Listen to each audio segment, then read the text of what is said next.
Antes de sumergirte en esta increíble historia, recuerda suscribirte al canal y activar las notificaciones. Aquí, cada historia tiene algo que decir, y no querrás perderte ni una. En un tranquilo barrio residencial, las imponentes casas, bañadas por el sol de la tarde, estaban rodeadas de jardines meticulosamente cuidados. Los setos perfectamente podados, los senderos pavimentados y el césped frondoso parecían reflejar una vida ordenada y fluida. Los pájaros cantaban, los niños jugaban en silencio en las aceras, y todo parecía transcurrir en perfecta armonía. Pero bajo esta idílica escena, se escondían tensiones invisibles, prejuicios ocultos tras sonrisas educadas y miradas furtivas que delataban la desconfianza de los vecinos. Marguerite llevaba más de 20 años viviendo en esta calle, y en este mundo aparentemente sin fisuras, se sentía a gusto, en control. Siempre había valorado la estabilidad y el orden. Pero esta tranquilidad que la envolvía, esta fachada de respetabilidad, estaba tejida con viejos prejuicios, heredados de una época en la que la diversidad se consideraba una amenaza. Cada día, mientras caminaba arrastrando los pies por esta ordenada calle, Marguerite se refugiaba en sus certezas, en sus ideas profundamente arraigadas.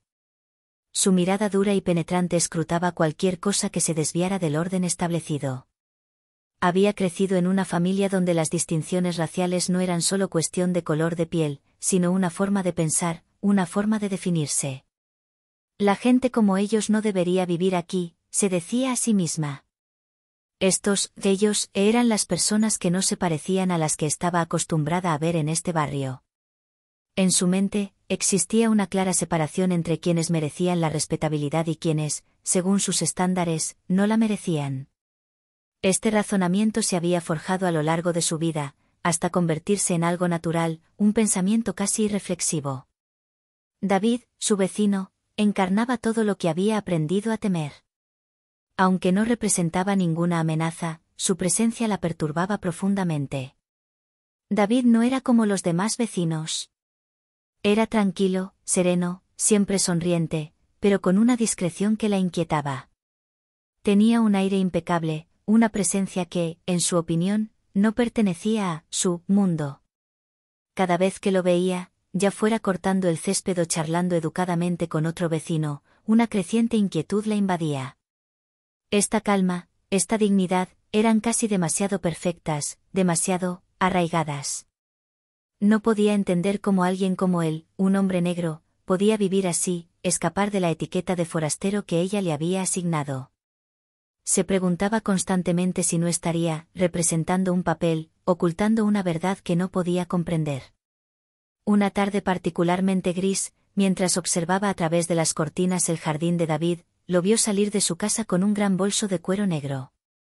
La silueta del hombre parecía más imponente bajo la luz del atardecer.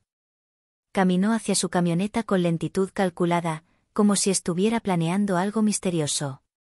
Para Marguerite, su comportamiento no tenía lógica. ¿Por qué un hombre como él actuaría así, tan deliberadamente?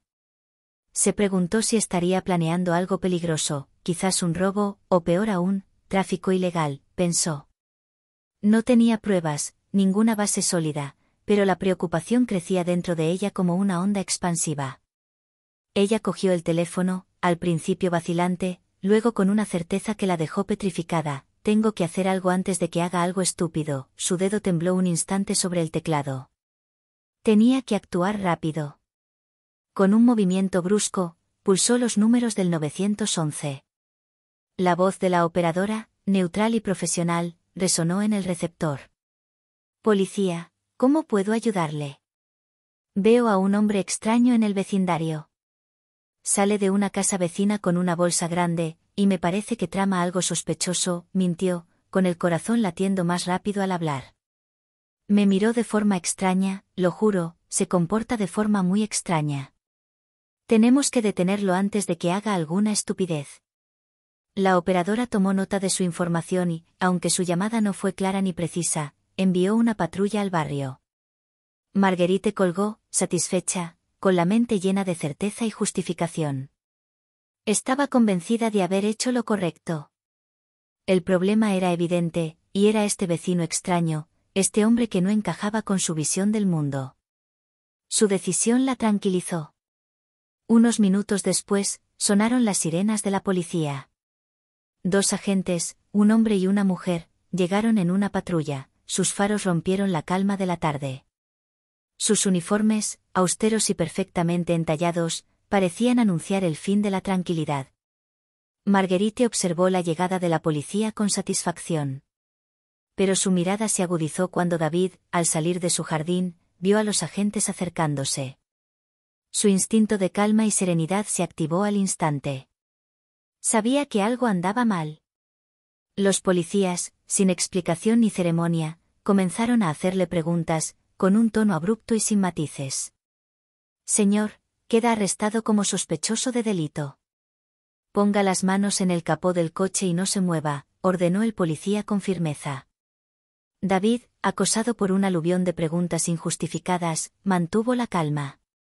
Comprendió de inmediato que lo que estaba viviendo no era un simple procedimiento, sino el prejuicio personificado, un juicio racista que debía afrontar sin dejarse llevar por el pánico. Entonces se volvió hacia los policías y respondió con voz serena: no estoy haciendo nada malo, y ustedes lo saben tan bien como yo. No tengo nada que reprocharme. Sin embargo, en el fondo, un pensamiento empezó a colarse, agudizado por la realidad de lo que estaba sucediendo: es por Marguerite. Ella fue la que llamó, sin saber quién soy. David mantuvo la calma a pesar del minucioso registro de su vehículo y su bolso de cuero, una maniobra que, según los agentes, buscaba claramente pruebas de algún delito. Sus manos buscaban sin descanso, como si la falta de pruebas fuera una anomalía, un error que debía corregirse. David sabía que la tensión podía agravarse si la situación se gestionaba mal, pero no era de los que se dejaban llevar por el pánico. Cuando los agentes no encontraron nada incriminatorio, el agente, visiblemente frustrado por no haber encontrado ninguna pista, dio media vuelta, con el rostro marcado por la irritación del fracaso. Se dirigió a su radio, probablemente llamando a un superior para informarle de lo que percibía como una pista falsa. David, con una calma impasible, respiró hondo y sacó su teléfono. Sabía que era el momento de imponer su autoridad y revelar su verdadera identidad. Llamó rápidamente a su colega del FBI, consciente de que su reputación, pero también su seguridad, estaban en juego. Unos minutos después, se oyó el rugido de otro coche. Esta vez, el sonido de un motor diferente, más distintivo, anunció la llegada de un coche negro con cristales tintados. Un agente con traje oscuro descendió, y su mirada imponente dejó claro de inmediato a los agentes que estaban lejos de conocer la identidad de David. El agente, con rostro impasible, se dirigió con paso decidido hacia los oficiales. Irradiaba una autoridad serena, y los 2 oficiales que habían arrestado a David con tanta rapidez se quedaron paralizados al instante. La matrícula del coche del agente del FBI les permitió vislumbrar el desastre que acababa de ocurrir. El agente se detuvo bruscamente frente a ellos, con su mirada gélida clavándose en sus ojos. Están arrestando a un agente federal encubierto. Retrocedan de inmediato, ordenó con una voz que no dejaba lugar a dudas. Los policías, presas de la prisa, se retiraron al instante, pero sus rostros delataban vergüenza e incomprensión. Marguerite, que había observado la escena desde su ventana, sintió que se le aceleraba el corazón. Tenía la impresión de que la situación se estaba complicando más de lo que imaginaba. Aunque se sintió aliviada al ver que David podría haber sido pillado con las manos en la masa, desconocía la verdadera magnitud de lo que había desencadenado. La idea de haber tenido razón en ese preciso momento la reconfortó, pero la confusión la invadía. Salió corriendo de su casa, esperando una explicación, alguna justificación para aquella escena inquietante y, quizás, reveladora. David, sin embargo, la miró con una expresión más severa que preocupada.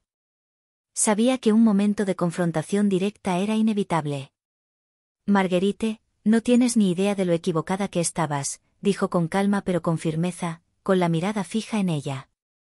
Me acusaste sin razón, y ahora tendrás que vivir con las consecuencias. Sabía que tenía que ir más allá de esta simple confrontación. No podía dejar pasar este ataque sin plantear la cuestión más amplia de cómo ella había manipulado los acontecimientos para arrastrarlo a una espiral de sospechas injustificadas. Al día siguiente, se celebró una reunión en la comisaría local, lo que marcó el inicio de la verdadera confrontación para Marguerite. Se le pidió que explicara sus acciones ante una asamblea donde David, en el papel de agente del FBI, no solo tenía la autoridad para obtener respuestas a sus preguntas, sino también el apoyo de un equipo preparado para enfrentar cualquier intento de abuso de poder. La denuncia que había presentado ahora se analizaba desde una perspectiva muy diferente a la de una simple acusación, un abuso de poder cuya magnitud ella no había comprendido del todo. Al enfrentarse a la realidad de sus actos, Marguerite sintió una extraña ironía. No solo había acusado injustamente a su vecina, sino que también se vio obligada a responder ante la misma persona que había visto como un simple blanco de sus prejuicios. Un agente federal, la misma persona a la que creía haber observado con recelo, era ahora quien la confrontaría con la gravedad de sus actos. La policía local le recordó con firmeza que el abuso de poder era un delito grave y que sería necesario investigar la denuncia infundada que había presentado, lo que provocó en Marguerite una profunda conmoción que la dejó aturdida por su propio error. David, sin embargo, no estaba impulsado por el deseo de venganza ni por una voluntad punitiva. Comprendía que se necesitaba una forma más sutil de justicia. Era una lección que Marguerite debía aprender, pero sin que se convirtiera en un acto de retribución. Se volvió hacia ella, con la mirada llena de absoluta calma, y le dijo con firmeza y sabiduría: «Marguerite, espero que esta experiencia te sirva de lección. El racismo no lleva a ninguna parte. Me juzgaste por el color de mi piel y me acusaste sin pruebas.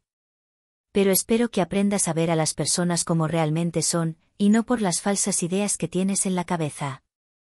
Marguerite bajó la mirada, como si un velo se descorriera lentamente. En ese instante de profundo silencio, finalmente comprendió el alcance de sus prejuicios. Siempre había creído que sus creencias estaban justificadas, pero la realidad se alzaba ante ella de forma innegable. Sin embargo, David sabía que esta comprensión solo sería el comienzo de un largo viaje. La redención no llegaría de inmediato. Pero el siguiente paso sería crucial, dependía del cambiar de perspectiva, de construir un pasado arraigado en estereotipos y enfrentarse a sus propios demonios internos.